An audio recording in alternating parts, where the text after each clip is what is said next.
Hello बच्चों, मेरा नाम डॉक्टर कपिल जैन, आपका केमिस्ट्री गुरु। ये जो परमाणु संरचना एटॉमिक स्ट्रक्चर की सीरीज में एपिसोड आप देखने जा रहे हैं, इसके अंदर मैं मुख्यतः इलेक्ट्रॉनीय जो अभिविन्यास है उनके ऊपर आधारित किस प्रकार के प्रॉब्लम्स आपको पूछे जा सकते हैं उनको मैं बताता हुआ दिख रहा हूं आपको। देखते हैं जरा। ओके, इनमें से कौन सा इलेक्ट्रॉनीय अभिविन्यास पाउली के नियम का पालन नहीं कर रहा है? पाउली का नियम अपन ने क्या पढ़ा है? एक कक्षक में हमेशा दो ही इलेक्ट्रॉन भर सकते हैं और दोनों के चक्रण अपोजिट होने चाहिए। ठीक है बच्चों, तो चेक करें जरा वन बाय वन ऑप्शंस। आप देखिए पहला जो ऑप्शन है इसमें हम देख रहे हैं कि एक कक्षक है जिसमें दो इलेक्ट्रॉन दिख रहे हैं, दोनों के चक्रण अपोजिट दिख रहे हैं। इसका मतलब ये तो पाउली के नियम का पालन करता हुआ दिख रहा है। ऐसे ही आप इसको देखिए, ये एक पी उपकोष होगा और इस पी उपकोष में एक ही कक्षक में दो इलेक्ट्रॉन भरे हुए हैं, तो पाउली के नियम अनुसार तो सही है कि एक कक्षक में दो इलेक्ट्रॉन। तो फिर कौन से नियम का यह पालन करता हुआ नहीं दिख रहा? हुंड का नियम। यहां हुंड का नियम फॉलो नहीं हो रहा, बट हमसे पूछा गया पाउली का नियम है ना।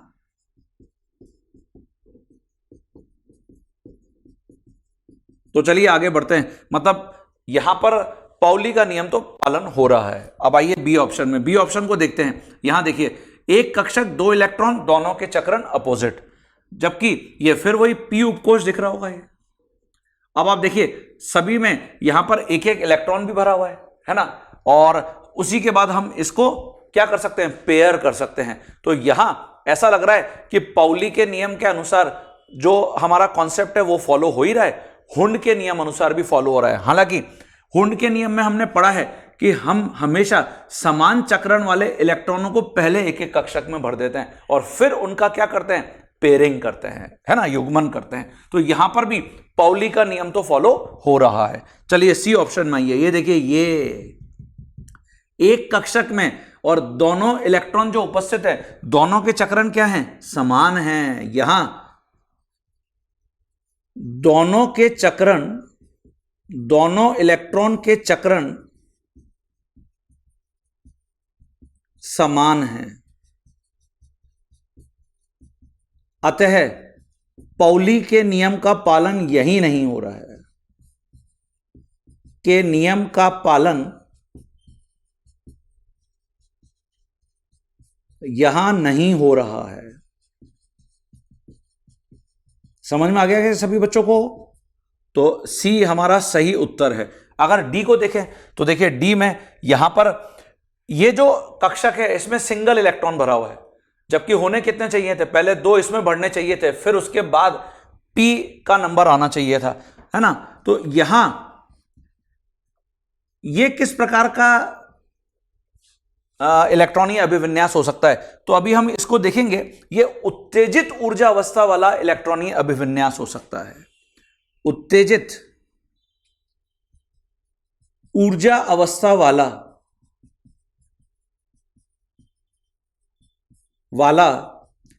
इलेक्ट्रॉनीय अभिविन्यास हो सकता है।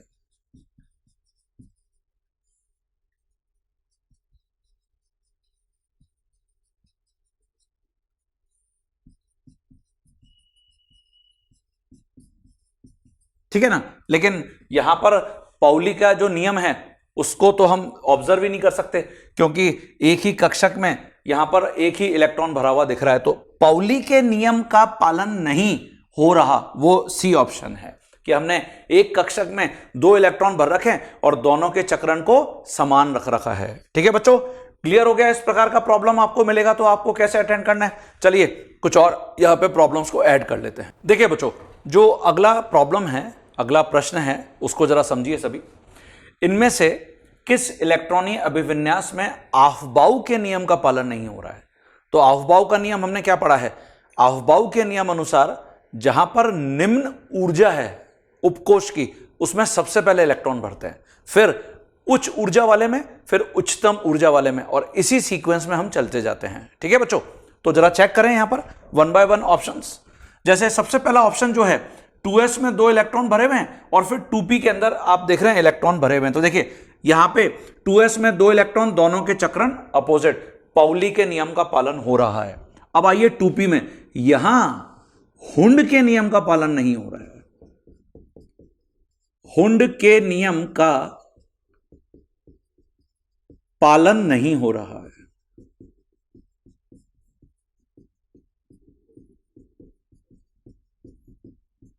ठीक है ना बच्चों। ऐसे बी ऑप्शन में देखिए, बी में पाउली के नियम का पालन होता हुआ दिख रहा है और यहां पर तो हुंड के नियम का भी पालन होता हुआ दिख रहा है, पहला इलेक्ट्रॉन, दूसरा, तीसरा और फिर युग्मन। तो यहां तो पाउली तथा हुंड के नियम का पालन हो रहा है।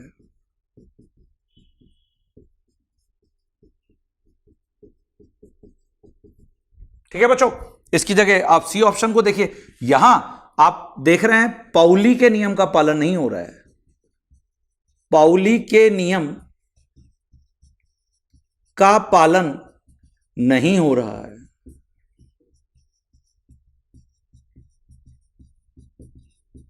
क्या हुंड के नियम का पालन हो रहा है? हां, हुंड के नियम का पालन हो रहा है।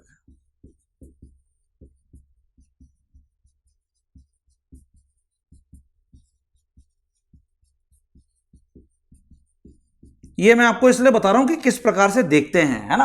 अब आइए डी ऑप्शन में, देखिए यहां पे क्या हुआ, 2s में एक ही इलेक्ट्रॉन भरा हुआ है और उसके बाद 2p में इलेक्ट्रॉन भरना शुरू कर दिया। तो यही ऑफबाउ के नियम का पालन नहीं होता हुआ दिख रहा है, क्योंकि 2s में पहले 2 इलेक्ट्रॉन भरने चाहिए और उसके बाद फिर 2p में इलेक्ट्रॉन को भरना शुरू करना चाहिए। तो यहां 2s उपकोष या कक्षक को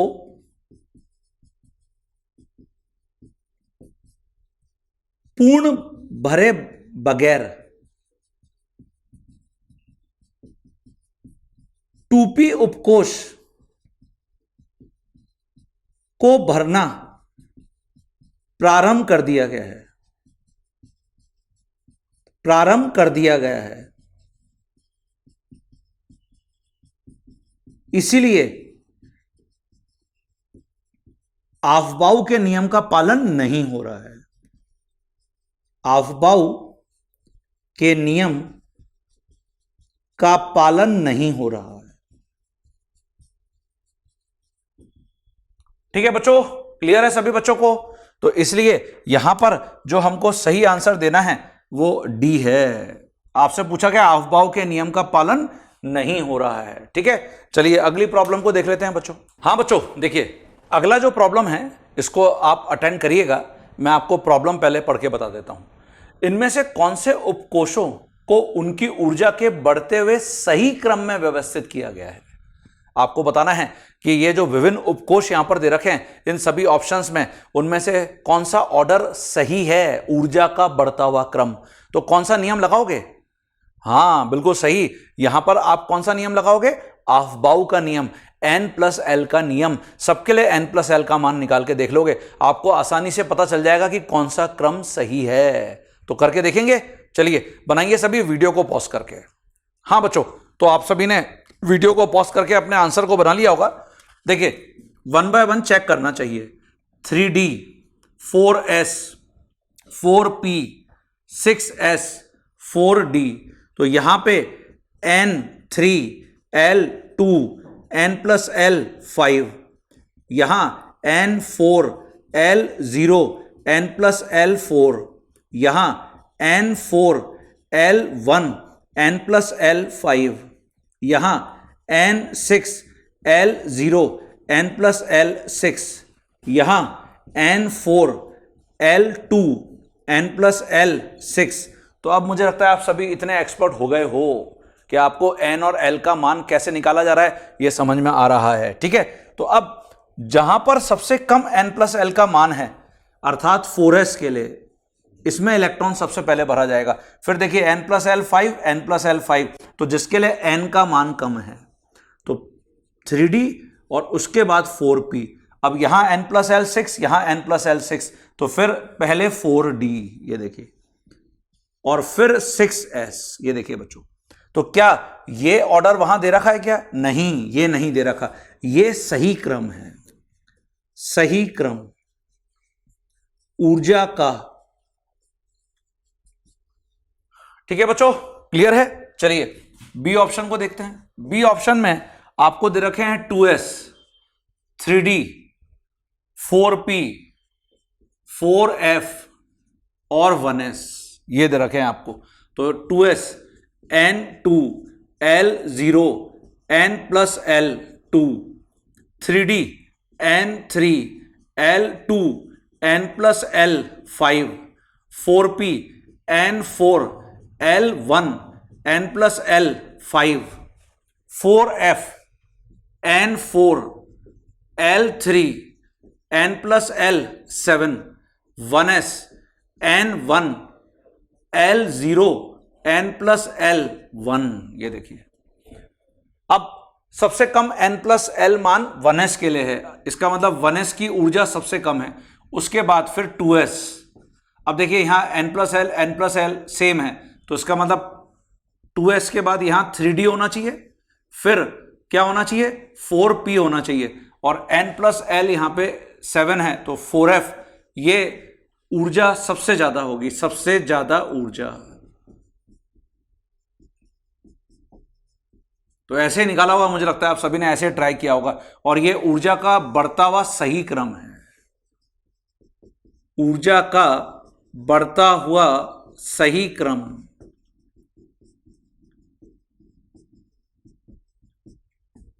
ठीक है बच्चों, चलो ये ऑप्शन दे रखा है कि आपको वहां पे नहीं, ये भी इसका मतलब अभी सही आंसर समझ में नहीं आ रहा। सी ऑप्शन देखो, 4s, 3d, 4p, 5s, 4d, ये आपको सी ऑप्शन में ये दे रखे हैं। तो 4s n4 l0 n plus l4, 3d n3 l2 n plus l5, 4p n4 l1 n plus l5, 5s n5 l0 n plus l5, 4d n4 l2 n plus l6। देखो बच्चों, ठीक है, तो अब सबसे कम मान n plus l यहां पे 4s के लिए, तो 4s सबसे कम ऊर्जा।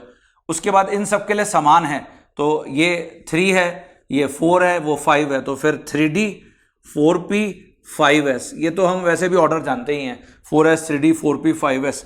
और देखिए उसके बाद फिर 4d, ये सबसे ज्यादा ऊर्जा।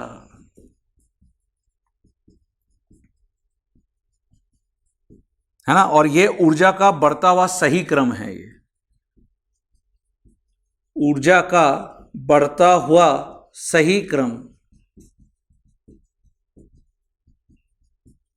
ठीक है, क्या यही ऑर्डर दे रखा है क्या, 4d 5s 4p 3d 4s? हां, इसका मतलब यही हमारा सही आंसर है।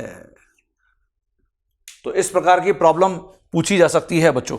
ऐसे ही अगर हम डी ऑप्शन को देखते हैं, तो डी ऑप्शन में देखिए 1s, फिर 2s, फिर 2p, उसके बाद 4d और फिर 3f। ये देखिए, ये दे रखे हैं आपको। अब इसमें गड़बड़ी क्या है, इसमें गड़बड़ी यह है कि 3f ही नहीं होता, ये होता ही नहीं है, होता ही नहीं है। बाकी जो दे रखे हैं हमको, जैसे 1s तो n का मान 1, l का मान 0, n plus l 1, 2s n2 l 0, n plus l 2, 2p n2 l 1, n plus l 3, 4d n4 l2 n plus l 6। तो बाकी का जो ऑर्डर है वो यही होगा। देखिए 1s, फिर 2s, फिर 2p, फिर 4d। बस यहां गड़बड़ी यही थी कि 3f तो होता ही नहीं है, तो फिर हम इसमें इलेक्ट्रॉन कैसे भरेंगे, और इसको हम फिर रिप्रेजेंट भी नहीं कर सकते, इसलिए हमने इस ऑप्शन को रिजेक्ट कर दिया है। तो हमारा जो सही उत्तर है इस प्रॉब्लम का वो सी है, जैसा हमने यहां पे टिक किया है। ठीक है बच्चों, इंटरेस्टिंग प्रॉब्लम थी, आपने अपने आंसर को चेक कर लिया है। ओके, सभी का आंसर सही है, चलिए बहुत बढ़िया, वेरी गुड। अगली प्रॉब्लम के ऊपर आ जाते हैं। हाँ बच्चों, देखिए इलेक्ट्रॉनीय अभिविन्यास के ऊपर आधारित जो अगली प्रॉब्लम है उसको जरा समझिए, ये भी एक इंटरेस्टिंग प्रॉब्लम है। इनमें से किसके लिए 1s2 2s2 2p5 3s1 इलेक्ट्रॉनीय अभिविन्यास सही होगा। आपको यहां पर कुछ परमाणु दे रखे हैं और उनसे संबंधित कुछ कथन दे रखे हैं। फ्लोरीन का ग्राउंड स्टेट, मतलब ये जो इलेक्ट्रॉनीय अभिविन्यास है ये फ्लोरीन का ग्राउंड स्टेट है क्या? ग्राउंड स्टेट मतलब न्यूनतम ऊर्जा तल। फिर फ्लोरीन का एक्साइटेड स्टेट उत्तेजित ऊर्जा अवस्था है क्या? नियॉन का एक्साइटेड स्टेट मतलब नियॉन की उत्तेजित ऊर्जा अवस्था है क्या? या O2 माइनस आयन की excited state O2 minus ion की उत्तेजित ऊर्जा अवस्था है क्या? तो देखिए 1 बाय 1 चेक करना पड़ेगा यहां पे। सबसे पहले जो ऑप्शन ए है फ्लोरीन, परमाणु क्रमांक 9 है, इसका जो ग्राउंड स्टेट में हम इलेक्ट्रॉनीय अभिविन्यास पढ़ के आए हैं वो ये पढ़ के आए हैं 1s में 2 इलेक्ट्रॉन, 2s में 2 इलेक्ट्रॉन और 2p5 होता है। ये देखिए ये 2p5 इलेक्ट्रॉनीय अभिविन्यास है। क्या ये अभिविन्यास ऊपर दे रखा है क्या? नहीं, क्योंकि फ्लोरीन में 9 इलेक्ट्रॉन है। तो अब देखिए यहां पे इलेक्ट्रॉन कितने हैं पहले ये गिन लीजिए, 2 4 5 और 5 10, जबकि यहां तो 9 ही है। मतलब ये फ्लोरीन से रिलेटेड आंसर नहीं हो सकता। पहली बात तो ये क्लियर हो गई। तो फ्लोरीन का ग्राउंड स्टेट में इलेक्ट्रॉनीय अभिविन्यास ये है। अब अगर इसका आप उत्तेजित ऊर्जा अवस्था वाला भी लिखते तो इसमें क्या करते कि 2p का एक इलेक्ट्रॉन जो सबसे लास्ट में भरा है वो उत्तेजित होकर, तो फ्लोरीन का जो एक्साइटेड स्टेट हो सकती है वो ये हो सकती है 1s as it is, 2s as it is, और देखिए 2p में जो सबसे लास्ट में इलेक्ट्रॉन भरा है, क्योंकि अगला जो उपकोष है वो यहां पे 3s है बच्चों। तो इसका मतलब यह हुआ कि यहां जो इलेक्ट्रॉन सबसे लास्ट में युग्मित हुआ है वो एक्साइट होकर, यहां से एक्साइट होकर देखिए अगले उपकोष में चला गया, कक्षक में चला गया, 3s के अंदर चला गया। तो ये 2p है। तो अगर आपसे फ्लोरीन का एक्साइटेड स्टेट कॉन्फ़िगरेशन लिखने के लिए बोला जाता, इसको हम प्रथम एक्साइटेड स्टेट इलेक्ट्रॉनीय अभिविन्यास भी बोल सकते हैं, क्योंकि पहला इलेक्ट्रॉन एक्साइट हुआ है। प्रथम एक्साइटेड स्टेट इलेक्ट्रॉनीय अभिविन्यास, प्रथम उत्तेजित ऊर्जा अवस्था। समझ में आया सभी को? जो लास्ट इलेक्ट्रॉन है वो हम सबसे पहले एक्साइट कराएंगे, तो वो 2p से एक्साइट होके 3s के अंदर चला गया। तो ये होना चाहिए था, जबकि यहां ये तो नहीं दे रखा। चलिए अब सी ऑप्शन पर आते हैं। तो वैसे भी नंबर ऑफ इलेक्ट्रॉन जैसा भी आपको मैंने बताया फ्लोरीन से मैच ही नहीं कर रहे हैं, यहां पे तो 10 इलेक्ट्रॉन है। अब देखिए नियॉन, पहले नियॉन का अपन क्या करते हैं, ग्राउंड स्टेट में इलेक्ट्रॉनीय अभिविन्यास लिखते हैं। तो जब आप ग्राउंड स्टेट में लिखोगे तो ये होगा 1s में 2, 2s में 2 और 2p के अंदर 6। ये देखिए यही होगा बच्चों। अब अगर इसकी जगह मैं इसका जो प्रथम उत्तेजित ऊर्जा अवस्था वाला इलेक्ट्रॉनीय अभिविन्यास लिखना चाहता हूं, तो इसमें क्या होगा, 2p में जो सबसे लास्ट में इलेक्ट्रॉन पेयर्ड हुआ है वही सबसे पहले एक्साइट होगा। तो प्रथम उत्तेजित ऊर्जा अवस्था नियॉन की, ये देखिए वो कैसी होगी, वो ऐसी होगी।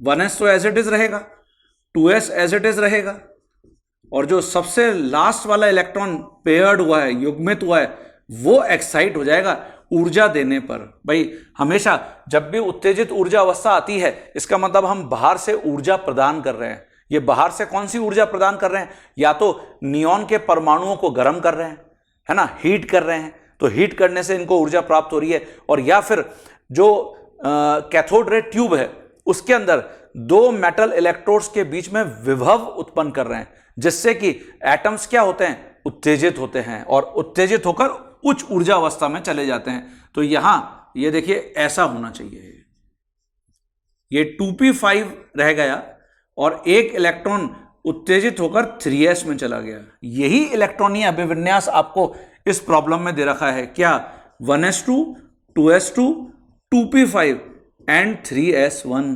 तो इसलिए इस प्रॉब्लम का जो सही उत्तर होगा वो क्या होगा, सी होगा। तो जो लास्ट ऑप्शन है यहां पे वो हमको दे रखा है O2 माइनस आयन। ऑक्सीजन के दो परमाणु हैं, इसको हम बोल सकते हैं डाई एटॉमिक आयन, अर्थात द्विपरमाणविक आयन।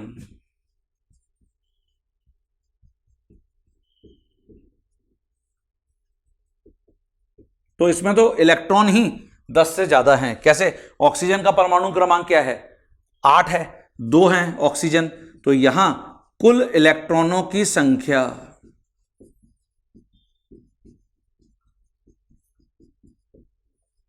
तो यहां जो कुल इलेक्ट्रॉनों की संख्या होगी वो कितनी होगी? ऑक्सीजन 8 मल्टीप्लाई बाय 2 और -1 आवेश भी है तो +1 करना पड़ेगा, तो 17 कुल इलेक्ट्रॉन है। तो इसका अभिविन्यास अभी आगे आपको मैं लिखना बताऊंगा कैसे लिखेंगे O2- आयन का। तो ये सभी बच्चों को क्लियर है? कॉन्सेप्ट क्लियर हो गया? तो किस प्रकार से हमने इस प्रॉब्लम का आंसर देखा, ये क्लियर हो गया सभी बच्चों को? ओके, चलिए अगली प्रॉब्लम को देखते हैं। देखिए बच्चों, जो अगला प्रॉब्लम है उसको समझिए जरा सभी। दिया गया इलेक्ट्रॉनी अभिविन्यास ऑर्गन 3d10 4s2 4p1 इनमें से किस परमाणु के बाह्यतम इलेक्ट्रॉनी अभिविन्यास से मैच करेगा? आपको यहां पर कुछ परमाणु दे रखे हैं, जैसे आपको कार्बन दे रखा है यहां पे, देखिए इसका परमाणु क्रमांक 6 है और इलेक्ट्रॉनी अभिविन्यास ये है 1s2 2s2 एंड 2p2। ये देखिए,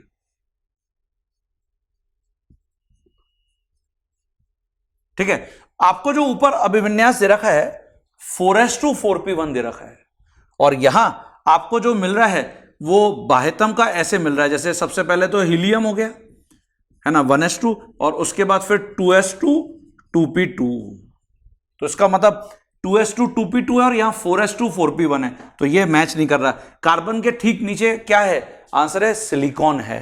अब आप देखिए, अच्छा ये अभिविन्यास है किसका? ऑर्गन 3d10 4s2 4p1, ये हम लिख के आ चुके हैं बच्चों।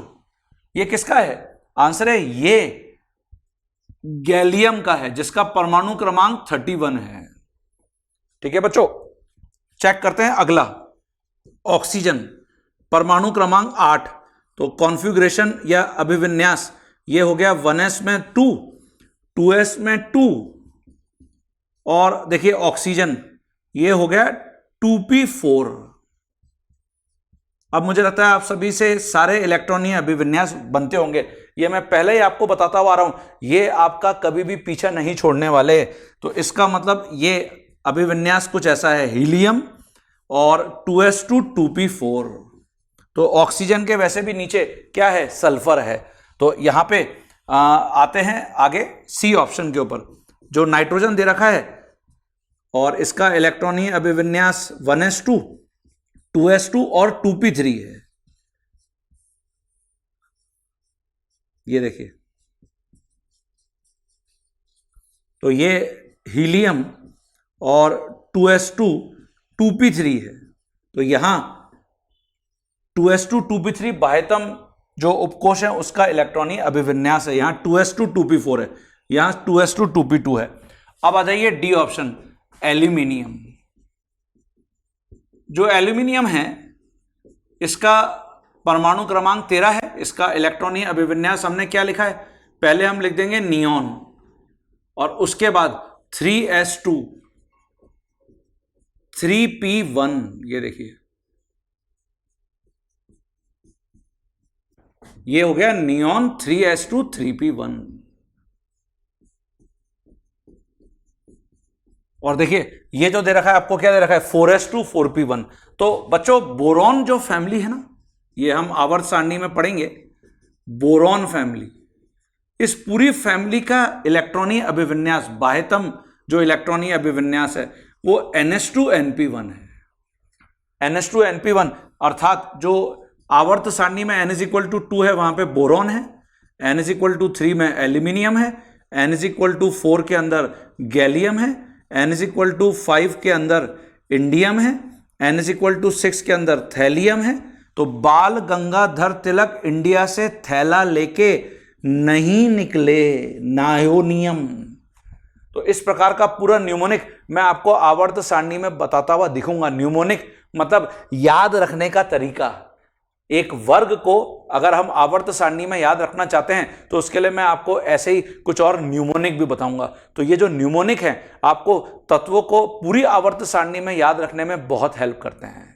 तो बच्चों, ये जो एल्यूमिनियम है इसी का इलेक्ट्रॉनीय अभिविन्यास यहां पर गैलियम से मैच कर रहा है। देखिए बोरॉन ये हो जाएगा 2s2 2p1 बायतम, aluminium 3s2 3p1, gallium 4s2 4p1, सभी के लिए n का मान मैंने लिखा हुआ है ns2 np1, indium 5s2 5p1, thallium 6s2 6p1, नाइहोनियम 7s2 7p1। ये देखिए क्लियर हुआ क्या सभी को बच्चों को?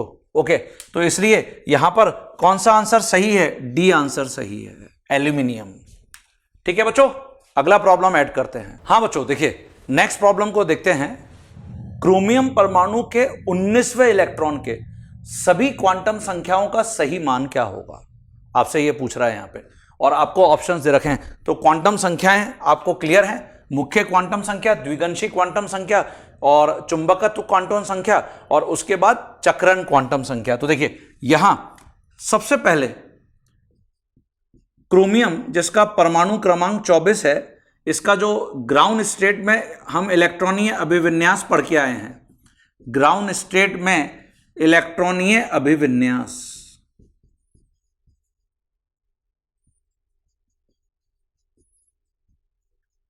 क्या होगा? हां बिल्कुल सही। देखिए ये आपको बताया मैंने, ऑर्गन और 3d5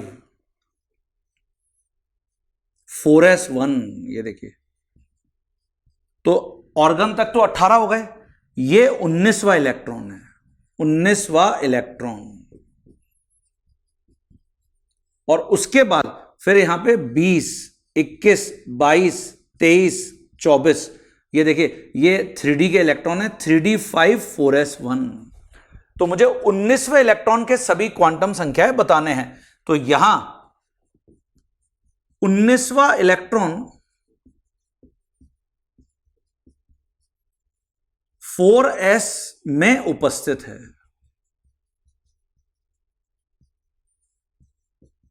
और 4s1 है यहां पे, तो इसका मतलब n का मान तो 4 हो गया। तो n का मान अगर 4 है तो l का मान 0 से 3 संभव है, और s है यहां पे तो l का मान 0 संभव है। ml जो चुंबकत्व क्वांटम संख्या है ये 0 ही हो जाएगा। और जो चक्रण क्वांटम संख्या है, क्योंकि पहला इलेक्ट्रॉन है, फर्स्ट इलेक्ट्रॉन है, तो s इज इक्वल टू +½ हो जाएगा। तो यहां मुझे n4 l0 ml0 और चक्रण क्वांटम संख्या +½ बताना है बच्चों। कहां दे रखा है ये आंसर? देखिए 4 0 0 +½ यही आंसर सही है।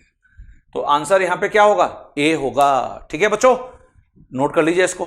देखिए बच्चों, ये जो प्रॉब्लम आपके साथ मैं डिस्कस कर रहा हूं, ये भी एक बहुत महत्वपूर्ण प्रॉब्लम है, इसको समझिए जरा सभी। माना एक कण की चारों क्वांटम संख्याओं के लिए संभावित मान निम्न अनुसार है। मतलब जो क्वांटम संख्या है हम पढ़ के आ रहे हैं, उसकी आपको कुछ यहां पर वैल्यूज दे रखे हैं एक कण के लिए। जैसे जो मुख्य क्वांटम संख्या n है, 1 2 3 इत्यादि इत्यादि। l जो द्विगंशी क्वांटम संख्या है, n-1 n-3 n-5, परंतु कोई भी ऋणात्मक संख्या संभव नहीं है। मतलब ये जो कण है, इसकी जो चारों क्वांटम संख्याएं हैं उसमें कोई भी ऋणात्मक वैल्यू एक्सेप्टेबल नहीं है, संभव नहीं है। j l+1/2 l-1/2। एक्चुअली जो हमने चुंबकीय क्वांटम संख्या पढ़ी है ना, वो यह है -j से +j, इसके लिए। बाकी तो हमने जो फॉर्मूला पढ़ाई है कि वो +l से -l तक हम लिखते हैं, l मतलब द्विगंशी क्वांटम संख्या होता है। यहां जो j है, कोई भी ऋणात्मक संख्या इसके लिए भी संभव नहीं है। और ये जो m है, सभी पूर्णांक संख्याएं यहां पर संभव हैं, कोई भी फ्रैक्शनल वैल्यू, भिन्नात्मक वैल्यू नहीं हो सकती। अब अगर n का मान 1 मान लिया जाए, ये जो कण है इसके लिए अगर n का मान 1 मान लिया जाए, तो फिर पूछ रहा है कौन से दूसरे संभावित मान होंगे। तो देखिए यहां अगर मैं n का मान 1 ले लूं तो n बराबर 1, तो देखिए l के जो मान है या तो 1 - 1 या फिर 1 - 3 या फिर 1 - 5, यही संभव होंगे। ये दोनों वैल्यू नेगेटिव आ रही हैं ये, तो हम इनको नहीं ले सकते क्योंकि हमने यहां पे लिखा है कोई भी ऋणात्मक संख्या संभव नहीं है। तो इसका मतलब L का जो संभावित मान है वो 0 ही होगा अगर n का मान 1 है तो। अब आगे बढ़ते हैं। फिर J, जो J है उसमें हमने लिखा था L + 1/2। तो देखिए 0 + 1/2 अथवा 0 - 1/2, लेकिन यहां पर भी मेंशन किया गया है कोई भी ऋणात्मक संख्या संभव नहीं है, तो यह वैल्यू फिर संभव नहीं होगी। तो यहां J का सिर्फ यही मान संभव है 1/2। और जो M है तो M -J से +J, तो देखिए यहां जो M है उसको फिर मुझे ऐसे लिखना पड़ेगा -½ से +½ ठीक है ना, क्योंकि ऊपर ऑलरेडी दे ही रखा है। अच्छा ये इंटीजर वैल्यू यहां पर हम इसको लिख सकते हैं, पूर्णांक की जगह इसको बेटर होगा इंटीजर लिख लेते हैं, इंटीजर वैल्यू।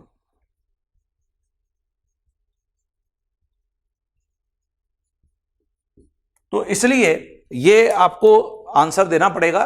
देखिए अब हम यहां से मैच करके देखते हैं। सबसे पहले n का मान 1 है ना, तो L का मान आपको 0 लेना है, तो L का मान 0, यहां पर 0 ये देखिए दे रखा है। फिर उसके बाद J का मान ½ और M का +½ और -½ मतलब A ही सही आंसर दिख रहा है बच्चों। तो ये एक्चुअली एक इमेजिनरी पार्टिकल कण के लिए प्रॉब्लम बनाई गई है जिसके अंदर आपको ये विभिन्न प्रकार की क्वांटम संख्याएं दे रखी थी और फिर आपसे पूछा गया था कि अगर n का मान 1 है तो फिर ये जो क्वांटम संख्या है इनके कौन कौन से संभावित मान होंगे। इन परिस्थितियों में कोई भी ऋणात्मक संख्या यहां पर संभव नहीं है। समझ रहे हैं आप सभी बच्चे? ठीक है, तो इसको भी डिक्टेट कर लीजिए अपनी कॉपी में।